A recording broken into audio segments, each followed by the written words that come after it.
दोस्तों नमस्कार। आपका बहुत बहुत स्वागत है। मित्रों, ईरान पर जो बमबारी हो रही है और ईरान के आसपास के जो इस्लामिक देश है वो यूएस को सपोर्ट कर रहे हैं। बदले में ईरान ने यूएई पर ताबड़तोड़ हमले किए हैं।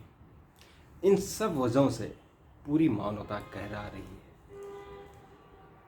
सैकड़ों लोगों की मौत हो चुकी है और अभी जिस तरह से जो माहौल बना हुआ है उसे लगता है कि अभी और लोगों की मौत होगी। बिल्डिंगें खंडर हो गई हैं, बड़ी बड़ी ऊंची ऊंची इमारतें ध्वस्त हो रही हैं। लोगों को ऐसे भी खबरें आ रही हैं कि अब खाने पीने की दिक्कतें हो रही हैं। ईरान में लोग बंकरों के नीचे छुपे हुए हैं। उसमें बहुत सारे हिंदुस्तानी भी हैं जो होली के मौके पर स्वदेश लौटना चाहते थे, लेकिन अचानक बमबारी हुई। और इन सब के पीछे जो बताया जा रहा है वो सऊदी अरब के प्रिंस क्राउन का नाम लिया जा रहा है। ईरान ने कहा है कि डोनाल्ड ट्रंप को क्राउन प्रिंस ने ही भड़काया है और इसलिए हमला हुआ, अदरवाइज बातचीत तो कूटनीतिक स्तर पर चल रही थी। दोस्तों, ये जो ईरान है, एक ज़माने में जब वहाँ महाराजा यानी जो किंग वहाँ पहलवान थे, उसके समय मोस्ट एडवांस देश ईरान था। ईरान में बहुत खुलापन था। वहाँ बुर्का नहीं था, वहाँ पर्दा नहीं था, महिलाएं पुरुष सब समान थे। और वो जिस तरह से जो वेस्टर्न कल्चर है, जो अमेरिका का, ब्रिटेन का जो कल्चर है, वही कल्चर वहाँ था, इतना एडवांस था। लेकिन अचानक 78 में वहाँ इस्लामिक क्रांति हो गई। यानी जो धार्मिक युद्ध था कि धर्म वहाँ इस्लामिक देश बनाना है ईरान को, वो लड़ाई शुरू हुई। और उस लड़ाई में वहाँ जो नेता उभर के आए वो खुमैनी, जो रूहुल्लाह खुमैनी, उन्होंने इस्लामिक क्रांति की। और उसी क्रांति में ही आयतुल्लाह खमैनी उनके सहयोगी थे और उन्होंने वहाँ 79 में ईरान में इस्लामिक रिपब्लिक देश बना दिया। यानी जो वो पहले किंग था, यानी वो एक जो है रजवाड़ा था, एक महाराजा का शासन था, और बाद में इन्होंने वहाँ इस्लामिक रिपब्लिक देश बना दिया, जिस रिपब्लिक में चुनाव नहीं होते, यानी होते भी तो नाम के लिए, क्योंकि एक ही आदमी वहाँ सत्ता चला रहा था। पहले वहाँ खुमैनी सत्ता चला रहे थे और उसके बाद अब वहाँ आयतुल्लाह खमैनी 37 सालों से सत्ता चला रहे थे। तो एक सिंगल आदमी। यही हाल अफ़गानिस्तान में भी देख लीजिए। अफ़गानिस्तान में अच्छा खासा एक राजा वहाँ सत्ता चला रहा था और वहाँ वो एक डेमोक्रेटिक तरीके से चला रहा था। लेकिन बाद में जो भी वहाँ डेमोक्रेसी हुई, प्रॉपर वहाँ चुनाव हो रहे थे, लेकिन वहाँ तालिबान ने कब्जा कर लिया और उसका नाम रख लिया रिपब्लिक, इस्लामिक रिपब्लिक अफ़गानिस्तान। और अब देख रहे वहाँ रिपब्लिक है क्या। तो ये इन्होंने इस्लामिक क्रांति किया और उसके बाद से वहाँ जो बुर्का, पर्दा इतनी कट्टरता से लागू की गई कि वहाँ बहुत सारे जो महिलाओं ने उसका विरोध भी किया कि भाई पर्दे में क्यों रहे हैं। लेकिन जिन्होंने विरोध किया उनका बुरा हाल हुआ। और हमने साल 2 साल पहले देखा होगा जब स्कूली जो कॉलेज की लड़कियां थी, कैसे उन्होंने पर्दा वो फेंका और कहा कि मारो मुझे, और वो बहुत वायरल हुई है वो लेडी। तो कुछ लोग अब इससे बड़े खुश हैं, कुछ तो चूँकि वो इस्लामिक जो कट्टरता है इस्लामिक देशों में, उस कट्टरता को पसंद करने वाले लोगों ने खमैनी की हत्या की या उनकी मौत की, बड़ा उनको जो उनका रोष है उनमें दुख वो जता रहे हैं।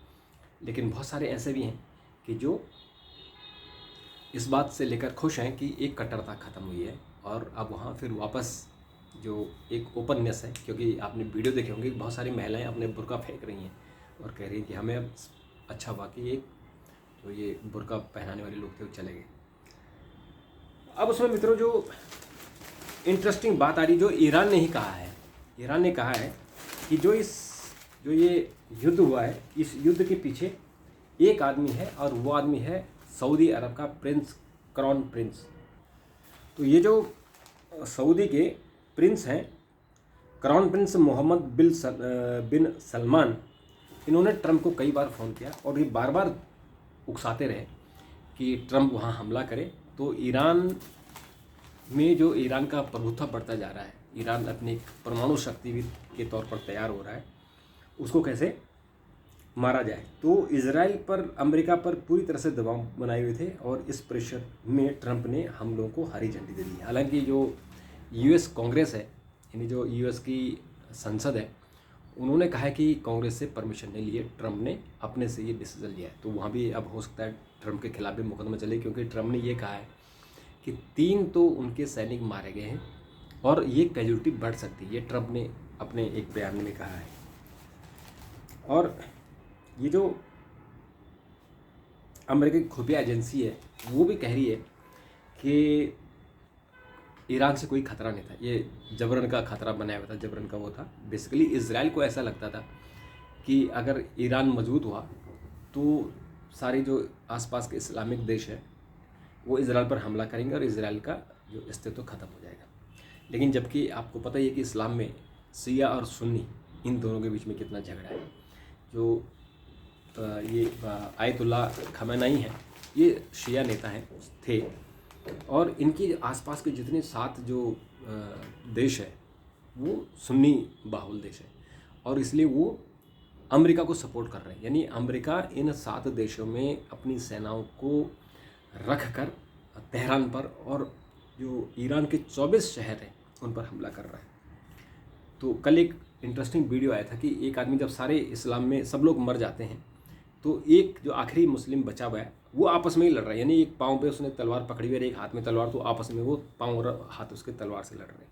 तो ये जो मानसिकता है, इस मानसिकता के खिलाफ भी ये इस तरह का युद्ध है, जो आपस में आप देख रहे हैं कि शिया और सुन्नी का जो युद्ध चल रहा है वो भी है।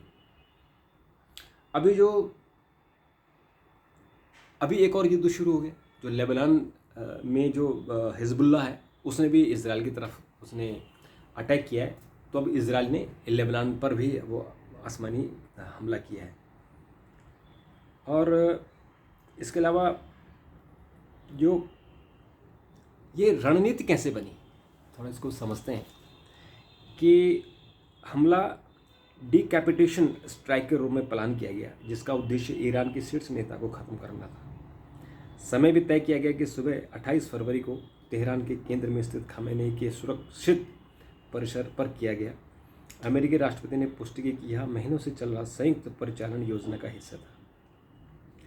इसमें जो मुख्य किरदार कौन है, डोनाल्ड ट्रंप है, और दूसरे बेंजामिन नेतन्याहू जो इजराइल के प्रधानमंत्री हैं। इसमें जो घातक हथियार इस्तेमाल किए गए उसमें एंड्रयू रियल LTS 700 ये ड्रोन है। ये हवा में लक्ष्य को पहचानता है और उनका उपयोग खमेनी को बचाने को इमारत में लगाए गए रडार सिस्टम को तबाह करने में किया गया। यानी जो सबसे पहले खमेनी की जो रक्षा में रडार सिस्टम लगा हुआ था, तो इसने सबसे पहले उस रडार सिस्टम को ख़त्म किया। उसके बाद SpaceX star shield satellite network, यह सैन्य ग्रेड सैटेलाइट नेटवर्क है जिसने हमले के दौरान सुरक्षित संचार और रियल टाइम डेटा ट्रांसफ़र सुनिश्चित किया ताकि दुश्मन इसे जाम न कर सके। ये स्पेसएक्स स्टार शील्ड है, ये एलन मस्क की कंपनी है और उस कंपनी ने इसमें बड़ी भूमिका निभाई। तो एलन मस्क जिसका सैटेलाइट सिस्टम है, जिसने अभी जो अमेरिका के अंतरिक्ष यात्री थे उनको वापस धरती पर लाने में बड़ी मदद की थी, और जो ग्रोक एक्स का मालिक है, टेस्ला जो ड्राइवरलेस कार है उसके मालिक हैं, उनका स्पेसएक्स है। स्पेस में जो उनकी जो चल रहा है सैटेलाइट और मिसाइल और जो ये सब बनाते हैं, उसका जो स्टार शील्ड है उसने भी इस युद्ध में भूमिका अदा की है। और यह सैन्य ग्रेड सैटेलाइट नेटवर्क है जिसमें हमले के दौरान सुरक्षित संचार व्यवस्था सुरक्षित रहे और रियल डाटा मिलता रहे। ये भी था। Tomahawk cruise missile, America की ओर से इन मिसाइलों का उपयोग लंबी दूरी से सटीक हमला करने के लिए किया गया। शील्ड अलनोवा 2 ये स्वायत्त ड्रोन है। यह ड्रोन शील्ड AI द्वारा विकसित है और यह बिना GPS के इमारतों के अंदर नेविगेट करने के लिए उपयोग किया जाता है। खमेनी के भूमिगत बंकरों को भेदने के लिए भारी भरकम बंकर ब्लास्टर बमों का इस्तेमाल हुआ, जिससे विशेष विमान से गिराया गया, बड़े बड़े विमानों से इनको गिराया गया।